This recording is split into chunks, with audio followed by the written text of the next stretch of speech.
YouTubers, welcome back to the channel. Nicholas the Mechanic. Today I'm going to show you a trick on a 2020 Hyundai Palisade. So what we're doing here, we're changing the springs and the shocks, the shock absorber on the rear. It's pretty straightforward. You detach the shock from the top mount, and then from the bottom you have one bolt that goes to the lower control arm. After then, you detach the sway bar link from the control arm, so that will give more space to the control arm to go down, and you can remove the spring. The problem is, if you are lucky like I am, the bolt that hooks up the lower control arm to the knuckle at the bottom, it can get seized. It gets seized on the inside of the bushing inside the knuckle. So you take the nut off, the bolt is spinning, but it's spinning with the inside of the bushing, so you cannot take it out. So what you do then, like we always do, you grab a hammer and you start hitting from the back, and if this doesn't do it, you grab a bigger hammer. That's what we like. We beat it up and it still doesn't do it.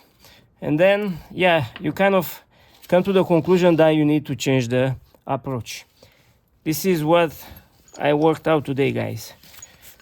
Probably you have in your shop. If not, it's not expensive. You can buy one. A ball joint press.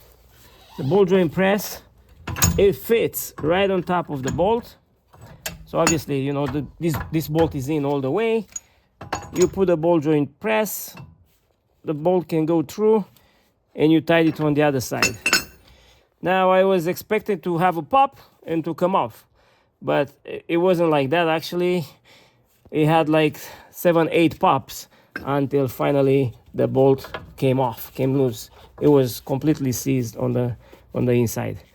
So yeah, now that I have this bolt out, I can actually carry on, lower the control arm, remove the spring. You don't need a press. The arm goes down long enough so you can just slide the spring out, put a new spring, use a jack floor that will help you to bring the control arm back up. Put your bolts, make sure that you put some anti-seize so you're not gonna seize again. Make your life easier next time around if you work on it. And yeah, pretty much this is it, pretty straightforward. I just wanted to show you this trick for the lower control arm bolt.